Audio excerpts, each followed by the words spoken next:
Hey, can I be honest? I know I've said a lot of words right now, and I feel like I'm losing you. And that's the worst possible thing that could happen in this moment. So here's a question for you. Bring them back kicking and screaming. They won't have a choice but to engage. Hey, if I was hit by a bus tomorrow, how would you go about replacing me? So you go to your top 5 clients who presumably you have some type of meaningful relationship with. Very important question to ask. Now you've got at least a data point that helps define your ideal customer that you can quantify and measure in a meaningful way. If you were to just say SMBs with 20 or more employees, do you know how many SMBs with 20 or more employees there are? Welcome back to this episode of MSP Insider, the show that is for MSPs by a former MSP, trying to shatter the noise that exists in this echo chamber of our world here and bring conversations to you that you may not otherwise hear. So breaking through the noise with me today is Jonathan. Jonathan, please, why don't you tell the audience who you are, what you do, and why the hell you do it?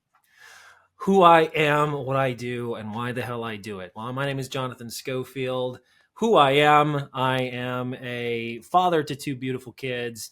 I am a shameless sales professional who has absolutely hung his hat in the IT services space.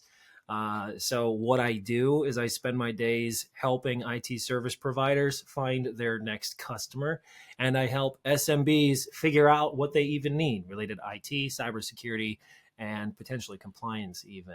So why the hell do I do it? I do it for my kids. I do it for the legacy I want to leave behind for my family, to enable the lifestyle I want to live with my friends and family, and because I enjoy it. Yeah, that's awesome. I love all of that, by the way. I love that primer question because you can get straight to the meat of it and perfectly aligned for the audience, right? The one thing that's great about the way these particular episodes are going to drop is there's actually been a fairly strong emphasis on sales focused content recently in the show. And I intentionally did that because it seems like the biggest cry for help in the industry by MSPs, and also the zone that has the most shilling going on oftentimes by things that they need to be demystified. So really that's kind of the goal of our conversation, is to offer clarity in the noise. The previous guest left a question behind for you, which you'll get to do as well when we get to the end of this show. On my last episode I recorded with, I talked with Robert Gillette of the MSP Dojo, and the question that he left behind was, during a sales meeting, how do you know when you're in the middle of a monologue and the prospect is tuned out, and how do you recover? Did Robert know that this question was going to be for me? No. Yeah, it's supposed to be double blind, but it just worked out, man. Oh, that's funny. Love you, mean it, Robert. So yeah. Robert, if he's watching this later, is probably chuckling to himself because I attend his weekly sales role play dojo sessions, and a self-criticism of my own sales performance and consistent feedback I get from others that are in those role plays is that I use too many words. I will often get on a soapbox and monologue a little bit. So his question, just to be clear, is how do I know when I'm caught in the middle of one and the customer's tuned out? Yeah, like it's probably more of like a self-awareness question in that regard, right? How can you be more self-aware, or are you self-aware at all that you're doing it? And then if so, once you've realized that you're halfway into a monologue you should have stopped paragraphs ago, how do you recover?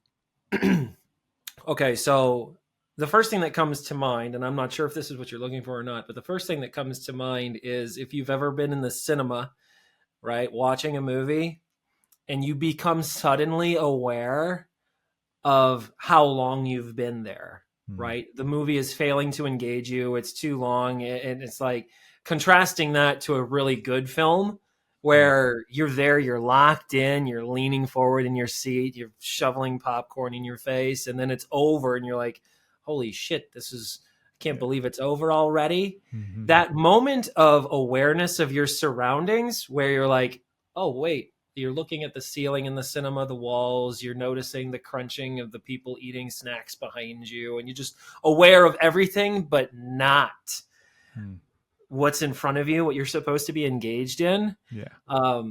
There's a similar feeling that happens in a sales conversation when you're like, I can tell this person's looking at their phone. I can tell that they have not opened their mouth in a minute. But I would say that's something you need to train yourself to be aware of, to be looking for. It's like, when was the last time this person even said a word or uttered something? Or it's like, you can usually intuitively tell if they're checking Slack or if they're just not listening to you and not really engaged in the moment. But Mm-hmm. that's just you being aware of them. I think you need to be aware of yourself. Like, oh man, there's been a lot of words out of my face. So I think it's just awareness and taking a moment to shut up and ask a question. Yeah. Yeah, that's good. And I actually like the cinema example because one, it's relatable and you can feel it, right? Like, am I checking my watch waiting for this movie to be over, or am I really pissed when the credits roll? That's a really good visualization of what it's like to sit across the table from that person and be like, man, this is like pulling teeth, or like, you can just feel it if you're paying attention to the nonverbal communication Well, usually. yeah, there's been a lot of people who have made the comment that sales is an emotional exercise more than a rational exercise. And if you think it from the perspective of a film creator, they are Mm-hmm. creating an experience, right? And I think a sales professional needs to be cognizant that whether they like it or not, they are facilitating an experience for their prospect or their Mm-hmm. customer and whatnot. And just like any film creator, like the worst possible thing that they could come to realize is that they lost engagement with their audience. It's Yeah. like they stopped watching the thing I've poured my heart and soul into. Mm-hmm. I have failed to engage my audience. What a tremendous disappointment. And if you don't have that same kind of mentality as a sales professional, it's like, I have failed to engage my prospect. What's what you're there for, is to Mm. engage them. So yeah, and a fast track to doing that is using too many words, which is a self-admitted challenge of mine. And even in this like explanation, I probably should have said fewer words. No, that's all right. It's interesting. I think one, and it's okay when we're shooting this kind of content because we're passionate about what we're talking about. We're Right, passing on the nuggets that we've learned the hard way, right? Like, right. we didn't come out the gate being stellar salespeople, especially stellar MSP services salespeople. It was a learned, adapted, and trained process along the way. On that note, so Robert's question is a good one because a lot of sales professionals are not cognizant or aware when they've lost that engagement, and they don't necessarily identify, oh, if I'm in the middle of a monologue, I need to make an adjustment. Mm-hmm. Perhaps a even better question is, once you have identified that is what's going on, what do you do next? Like, Yeah. when you realize that you have lost or you are losing engagement with your prospect in the middle of a sales conversation, what do you do next? Yeah. And I would suggest that the best thing you can do is some kind of pattern interrupt in the moment. And if you're the one who's been talking, I'm a big fan of dragging the 800-pound gorilla right into the middle of the room. Yeah. It's just being like, hey, can I be honest? I know I've said a lot of words right now, and I feel like I'm losing you. Mm-hmm. Like, and that's the worst possible thing that could happen in this moment. So here's a Yeah. question for you. Chuck a question at them and bring them back kicking and screaming. They won't have a choice but to engage. And then Mm-hmm. from there, you establish a new ground zero from which you can build. Yeah. And I agree with the example you just gave. That was what I was going to ask a question on, actually. It was like, what's the tactic to pull out from that situation? And I'll never forget the first time I witnessed someone else artfully doing that, and also how uncomfortable I was with both the dynamic and the question.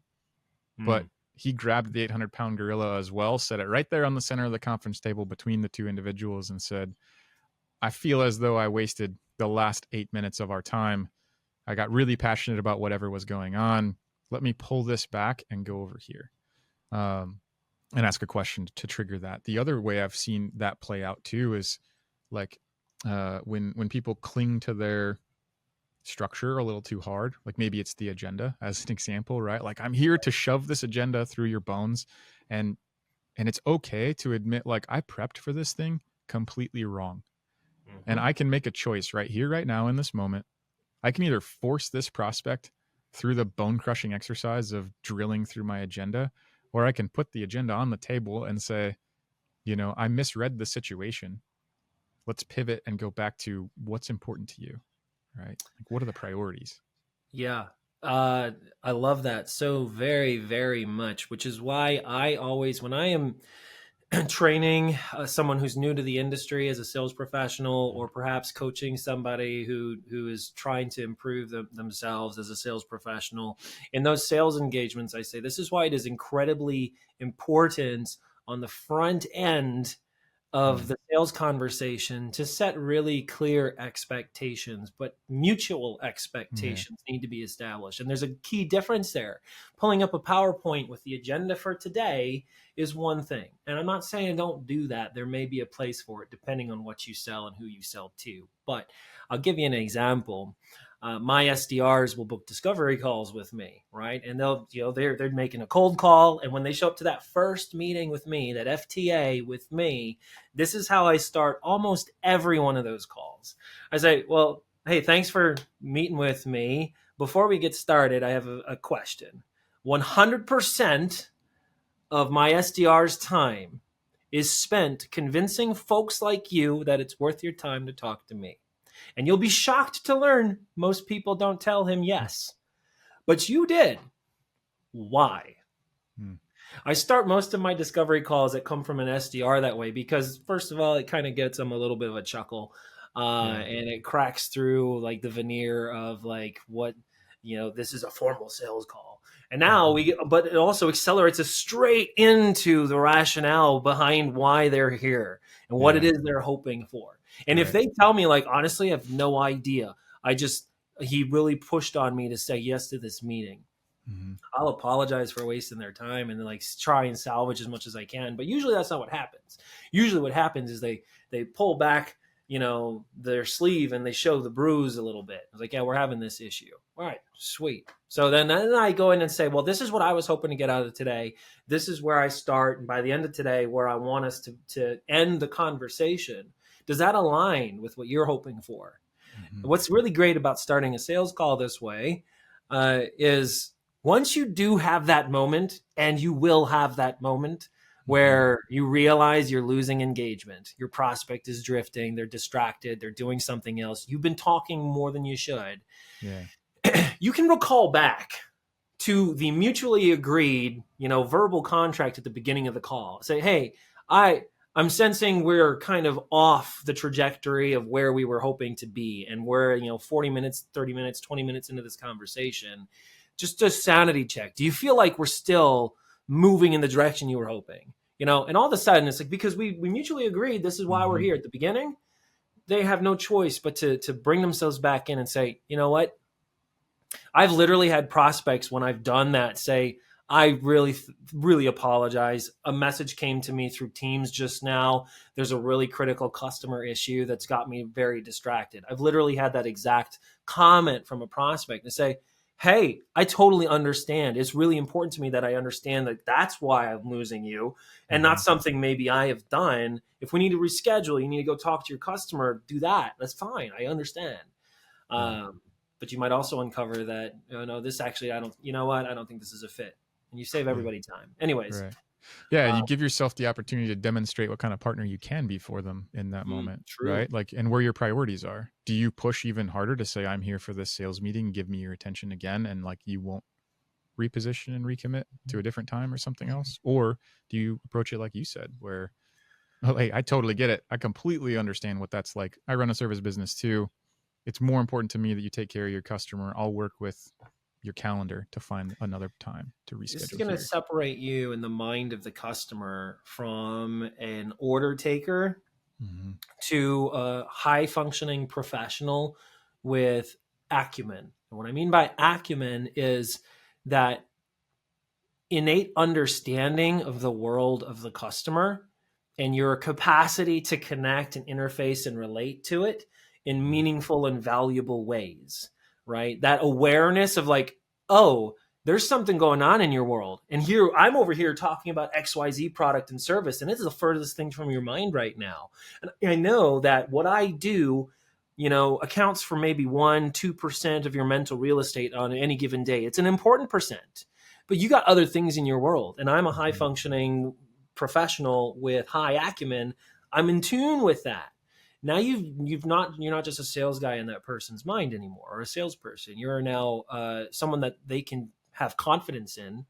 And when you do go to that consultative phase of the sales engagement, they're much more apt to listen because you've earned respect and trust in a way that you wouldn't have. Is like, well, here's the agenda. This is why you're on this damn call today. So we're going to ramrod this through, and you're going to say, thank you, sir, on the other side of it, and give me your money. And guess what? That's not going to work. Yeah. I had the Super Troopers car ramrod come to my mind when you said that. So now we have like a sales asset we can send to these sales teams as like to put on their desk behind I their love phone it. I calls. love it. Let's put a bow on that part for a second, because I want to start digging in a bit more to some of the topics that I know cause you to come unhinged. One of which, maybe we'll start here because sales and marketing always hate each other anyway. But from your perspective, where you've seen countless different MSPs and MSPs, systems, playbooks, vendors, all of that, right? Like you've seen MSPs waste colossal amounts of dollars on marketing initiatives, tactics, approaches, or whatever. Yep. What's the most painful example of an MSP burning cash that still keeps you up at night? Well, there's so many. It's hard to choose just one.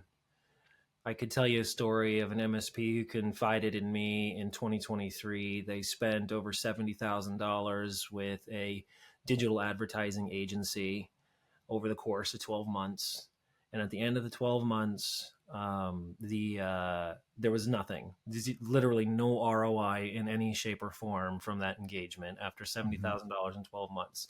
And when confronted by the IT provider, well, why didn't this work? The answer they got from the agency was, well, we really should have increased your ad spend. Not a satisfying answer. Right. That's one example of many hundreds. I've heard from others that have outsourced business development functions, whether it be for cold email, LinkedIn automation, cold calling, appointment setting, SEO, to the tune of multi-year contracts with high commitments that they cannot get out of, that do not deliver. And I'm not going to name call or point anybody out. I think you all know who you are. And I say that with love. And by the way, that's not like sweeping with a broad blanket. I know there's other providers that provide those types of services, and there's potentially a place for those services in the arsenal of an MSP. But those are just some glaring examples that come to mind. Do you think that MSPs in the channel, in the industry, in the market, the way that it is, do you feel like we're sold a lie as an MSP, or is it lack of subject matter expertise that we don't know what we don't know, or we don't know what we're getting into? I don't think it is an intentional lie. Yeah. I think often what happens is a misunderstanding of the nature of an IT services business and who the customer of IT service businesses truly is. And we have this assumption that if we take these marketing and business development and sales tactics that worked for private equity backed SaaS, we copy and paste those tactics to my $2 million MSP, it should work. And I think you got like vendors and service providers that provide these services to and through MSPs who've really tried to take that round peg from industries where it has worked in some way, and they're forcing it with tremendous effort to fit in a universe where I'm not saying it doesn't belong, but it needs to be reshaped and rethought entirely. Yeah. I want to pull on that a little bit, because one of the things that I experienced and one of the things that I saw was, because of the ambitious goals that we had as an MSP to do the things we wanted to do from a growth perspective, we also, perhaps unknowingly, were searching for silver bullets. And there's a coach out there that helped reshape our world by helping us understand that there's no such thing as a silver bullet. There's only lead bullets. But what you do with them and how long you do it and everything else is really ultimately what matters. And so one of the things I'd love to try to unpack is part of what I heard you describing, where we try to take success from somewhere else, copy paste it on this incongruent reality that we have. To me, that also screams like what is preached as industry best practice in our world. And personal experience speaking, so I'm not even asking you to dog it, I'll dog it first. My personal experience with much of the industry best practice was that by blindly following it and drinking that Kool-Aid for 1, 2, 3 years in a row, we unknowingly and unintentionally woke up and didn't recognize our business at all anymore. Didn't recognize why we did it, didn't recognize who we did it for, didn't recognize who we did it with. In some ways, the only thing you could recognize was the color of the cell in the Excel spreadsheet before you went to a peer group as to whether or not it was good, bad, or ugly, right? The question underneath that is, how can we help the MSPs navigate the sea of information that exists between demonstrated success, best practices, and like their truth? There's so many ways that we could take this conversation at this point. Yeah. The first one that comes to mind is something you said earlier about the idea of viewing those tactics as silver bullets. And I think therein lies the existential issue that most IT business owners really need to get to the root of as quickly as possible for any of the bullets, regardless of their chemistry, to start even getting close to hitting the target. And the existential question is, who are you as a business owner, and what are you even doing? What is your core identity? If you are what I call an accidental entrepreneur, and by the way, I'm saying this with love and respect, a lot of really successful business people started this way. In fact, myself, I would consider myself an accidental entrepreneur in some ways. And we can get into my story another time. But I've seen this trajectory with how a lot of MSPs have started. Like, you have this really technical individual who did corporate IT. Maybe they worked for an MSP, or they got a degree in computer sciences, and they got, their CompTIA certs, and then they stumbled in accidentally into their first client. It's like, hey, John Doe, can you come support us? Right. And now all of a sudden they've got a business. And there's nothing wrong with that. And there's nothing wrong with starting that way. But then the evolution is such that I guess I'm going to do this on the side for a little while. And then one day they wake up and they're like, I can make more money doing this on my own. Or they get frustrated with corporate IT or their previous employer or whatever it might be. And they decide to throw all their chips on themselves. And they sort of just stumble into their first couple of clients through referrals and word of mouth and whatnot. And then they wake up one day, like 2 years in, 3 years, maybe 5 years in, they wake up one day and they're like, holy shit, I actually kind of have something now. I didn't necessarily expect it to go here. Now they have to decide what happens next. What's the plan? And the accidental entrepreneur maybe didn't start with a fully fleshed out vision and plan and identity of who they are. In a lot of cases, IT providers, they are really talented with these particular items in their world. They've got these competencies, and these are the things they're passionate about and they love to do. And if I had a nickel for every time an IT provider, an owner, told me that they suck at sales or they hate sales, they don't want to do it, I'd have just so many nickels, Jeff. And so it doesn't align with the existential component. Like, if I could just tinker or focus on operations and tech and cyber and the things that excite and interest me, then I'd be happy. But I have to grow the business. So they look for silver bullets. And I see this on the Reddits and on the Facebook groups and on LinkedIn posts. It's like, hey, what are you guys doing for lead gen? What are you guys doing for marketing? And I see all kinds of answers from people all across the world who are, they're like, oh, well, we do SEO, as if that is an answer for how they get customers. Or it's like, well, I've literally, where do new customers come from? And I've literally seen comments, marketing. like one word that's they're saying. Like, oh, the customers come from marketing. Very unhelpful answers. Or they'll throw out a tactic like lead gen through this channel or that channel or whatever it is, and none of them are satisfying. And what's so appealing to that business owner who started in that trajectory and is the accidental entrepreneur that's brought themselves here is like, oh, somebody, a peer of mine who maybe knows more about what's going on, or they must because they're rated this on Reddit or they've got all these followers here. They must know what they're talking about. They just suggested this thing.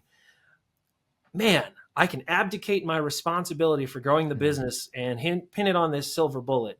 And guess what? If they see it and believe it, even just a little bit, they will shell out tremendous bucket loads of that precious cash flow, which is not a lot of cash, but is tremendous cash to them. Right. On that silver bullet. And what inevitably that leads to tremendous disappointment and inevitable failure. And I think it's because we've gone back to that existential issue, that abdication of ownership for the responsibility of growing your business.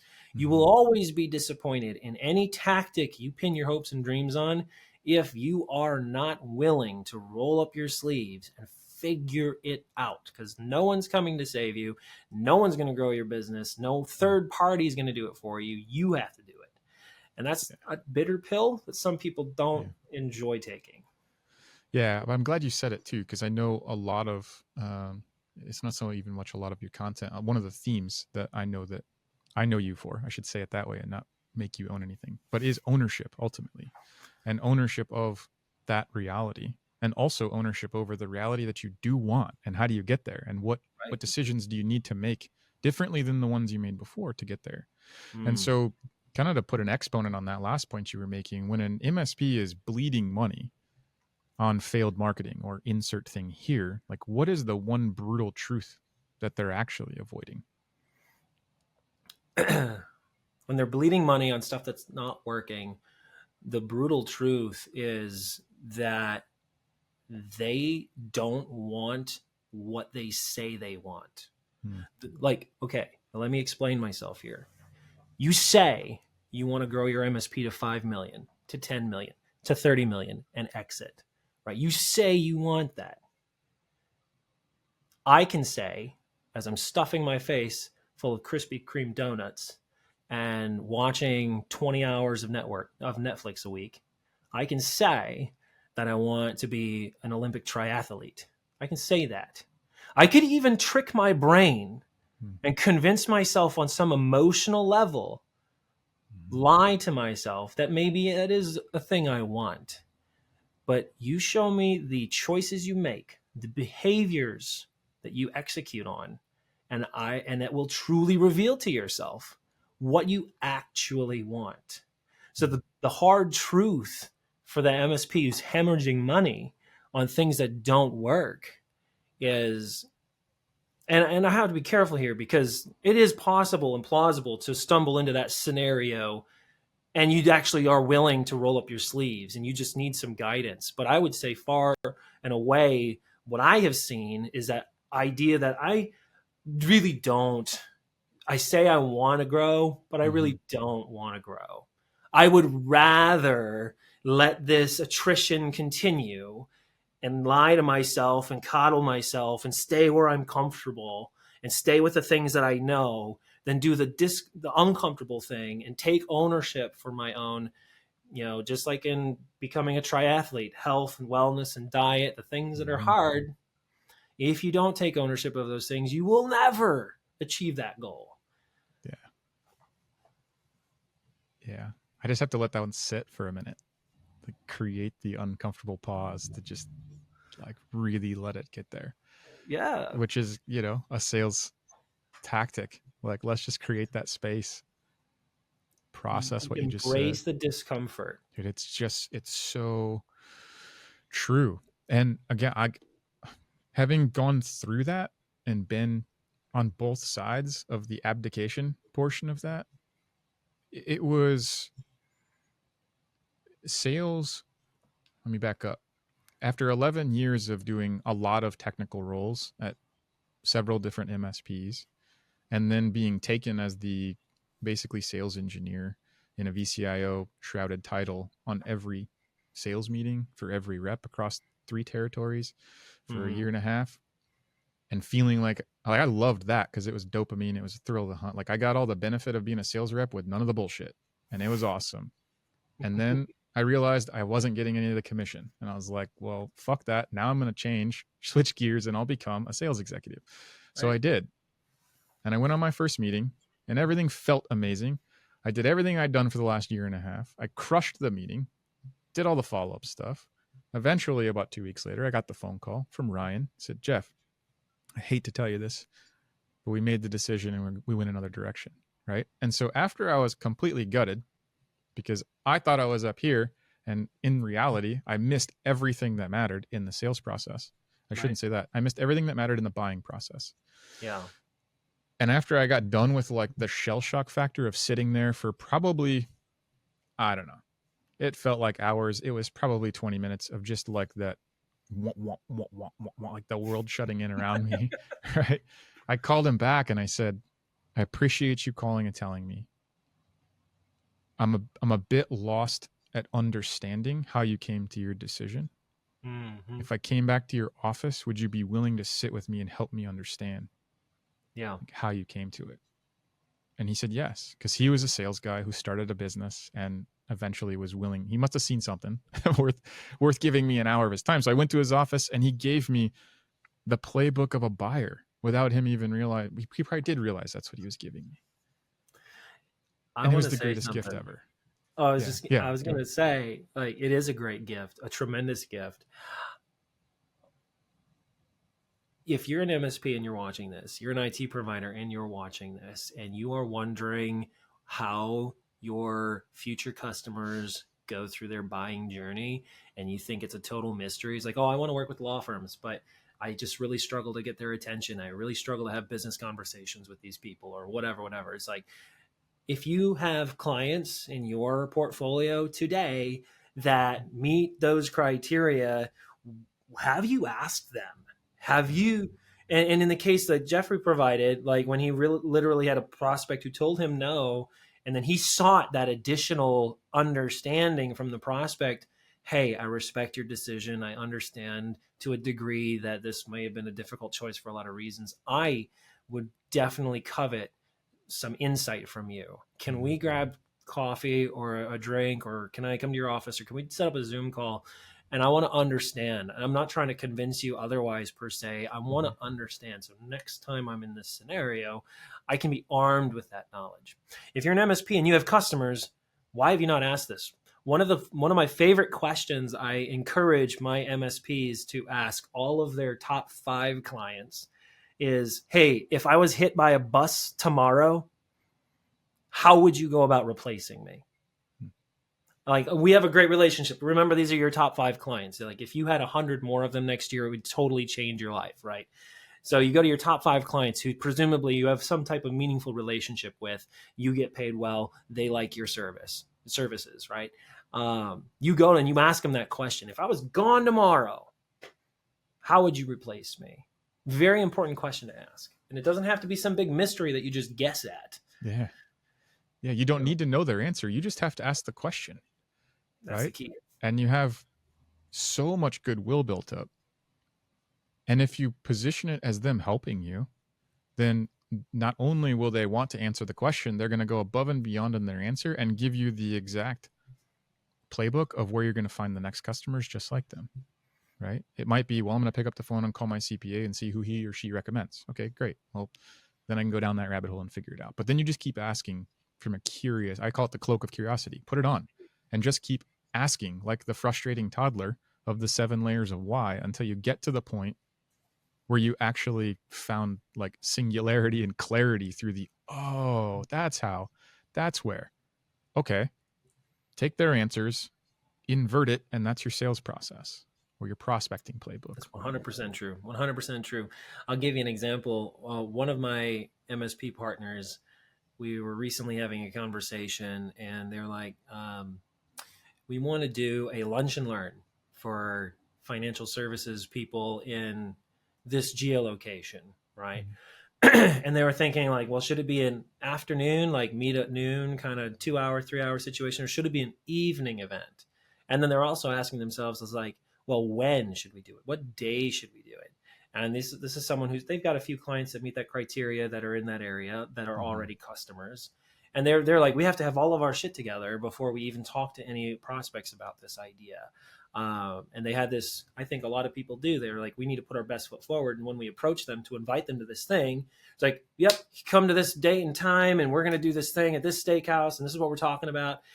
And they're like kind of talking through it. And I was like, do you really think people are going to show up to this? They said, well, we've done it before and it's not really been well attended. It's like, well, why would it be different now? Like, well, we don't know. They're like, have you ever considered, say, just calling up the CPAs within 50-mile radius of you and say, hey, thanks for taking my call. We are thinking of getting a bunch of CPAs that are all part of the local chamber together for like a networking function, kind of a lunch and learn where we might discuss various topics of interest to you and to us.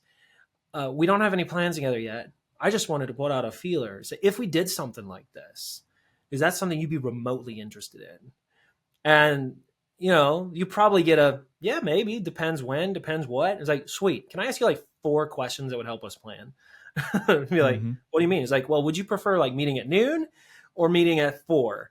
And like, and just like, would you prefer like a steakhouse or would you prefer like more of like a formal, like at the local university where we could sit down in a conference room and like, and get some research together. Don't feel like you have to conjure out of a hat like some magic bunny all of the answers. Your customer has them. Your future customer has them.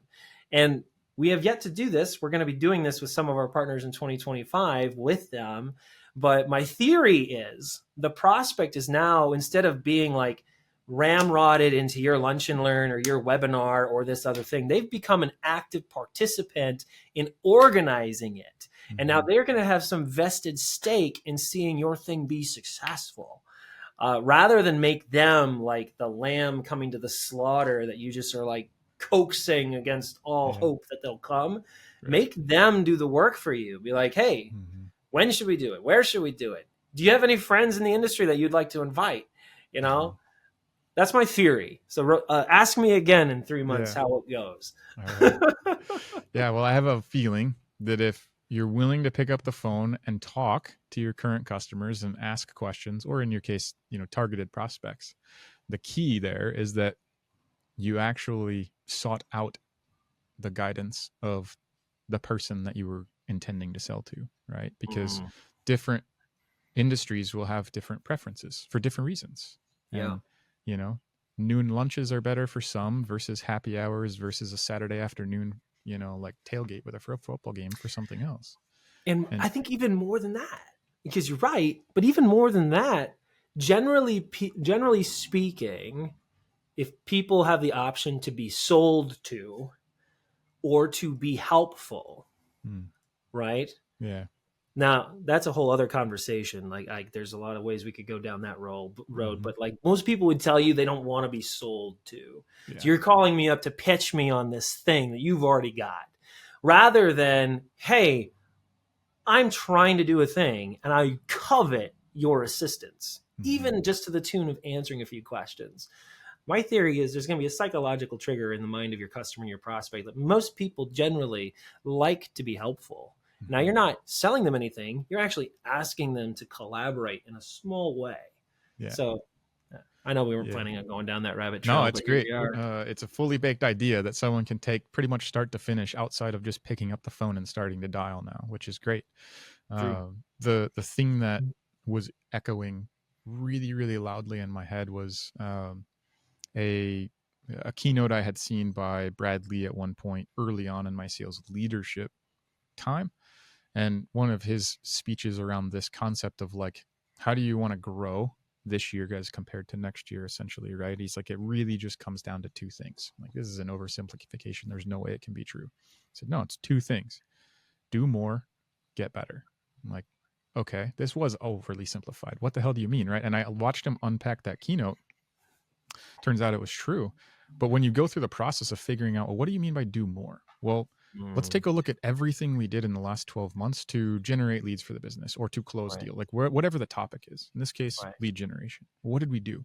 Well, we ran these 7 different campaigns. We went to these events. We did these after hours. We did these steakhouses. Like, great. What came from any of it? Well, all of it was a colossal miss except for the steak dinners. Perfect. Guess what we're going to do? More steak dinners. Guess what we're not going to do? The shit that didn't work or the stuff that didn't have like an outcome at all towards where we wanted, right? So now we've got the do more part figured out. Well, now let's take a look at the steak dinners. How many of those materialized in closed deals? Maybe we had 10 people there and we only closed 1. Okay, great. So we're going to do more of them. So now maybe we'll have 30 people instead of 10 people in the next year. Great. Well, now we're going to get better at the thing we're going to do more of. So how can we convert instead of 1, maybe 2? Let's shoot a little higher. Let's go for 5, right? Like whatever it is, it doesn't matter. Don't over commit on the increase in your conversion, but do have the wherewithal to figure out like what have you already committed the resources to in the past? What worked really, really well? And odds are it's going to be something super obscure. When I did this exercise, it was something really obscure. It wasn't more dollars into SEO. It wasn't billboards. It wasn't rewrapping the cars. It wasn't any of that stuff. It happened to be one particular association that we happened to be a preferred IT partner for that we doubled down on, right? And we collapsed the spend on the extra golf events for the events that didn't turn out anything. That's right. And then we increased the conversion, right? So like it can be as simple as something as do more and get better. But the truth exists within the deep thinking work that has to go into it. Thoughts on I that? agree very, very much. Do more, do better. If I look at the status quo of, and yes, we're generalizing. If this isn't you as you're listening, congratulations, you're taking ownership and you should continue to do so. But when I, a lot of times by the time an MSP talks to me, they've drank some Kool-Aid that poisoned them. They've tried some silver bullets that missed badly. They've applied some snake oil that was an utter disappointment. And then oftentimes their sales process is non-existent or in shambles, and they're just desperate by the time they end up talking to me. So the reality is the status quo, if it is that abdication of ownership, doing more starts with doing something, okay? And not outsourcing something per se. And people might say, well, Jonathan, aren't you an outsource provider? Not really. I'm more of a supplement. What I do is different. And I'm not here to sell myself, so talk to me later if you want.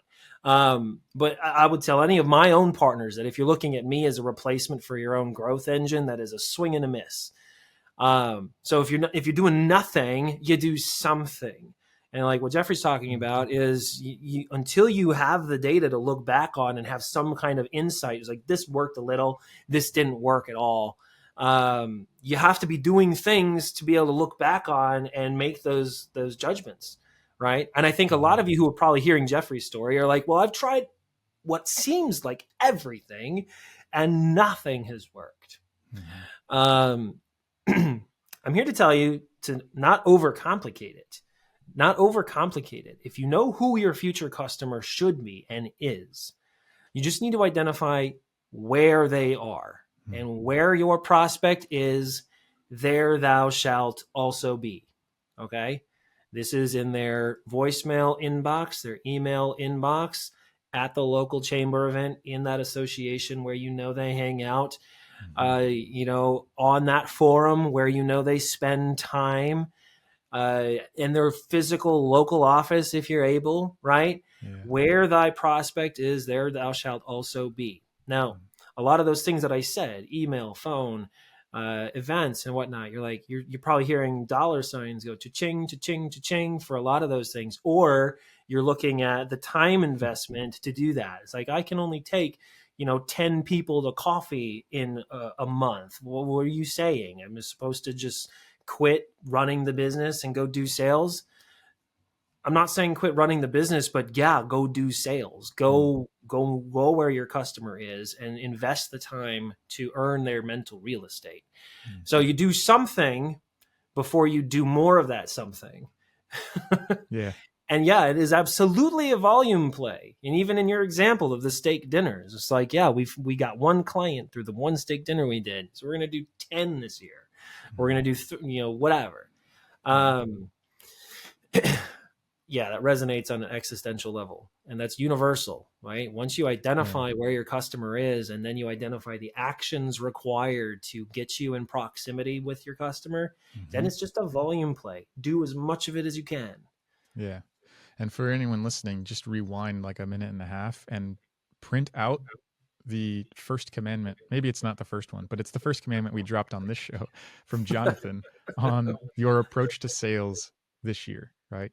Wherever, I should make you say it again, but I'll butcher it first and then you can say it. All right. Wherever my prospect is, there shall I also be. Perfect. Close. All right. Yeah, wherever your prospect is, there thou shalt also be.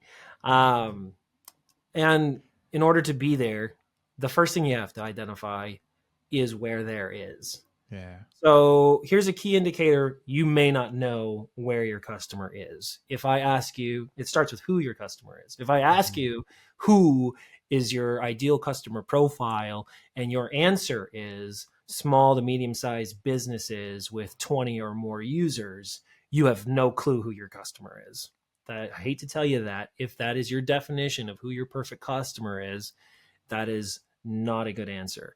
Yeah, you might say small to medium-sized businesses with 20 or more employees within 50 miles of my headquarters, or within the greater DC metro area, or wherever. Here's my and that's favorite end to that too is, and they want to outsource their IT. It's like, yeah, these are right. not criteria to use to define your ideal customer. Right. That doesn't tell, like, the only thing in, like when we said, the greater DC metro area, now you've got at least a data point that helps define your ideal customer that you can quantify and measure in a meaningful way. If you were to just say SMBs with 20 or more employees, do you know how many SMBs with 20 or more employees there are? Yeah. Right. And what do you say to them? What do you say to them? break Hey, through the you got numbers. any computers? Yeah. Is that when you pick up the phone, or like, what networking event do you go to where those guys are? Yeah. It's too broad. It will not inform like that commandment of where your prospect is, there thou shalt also be. Here would be potentially an example.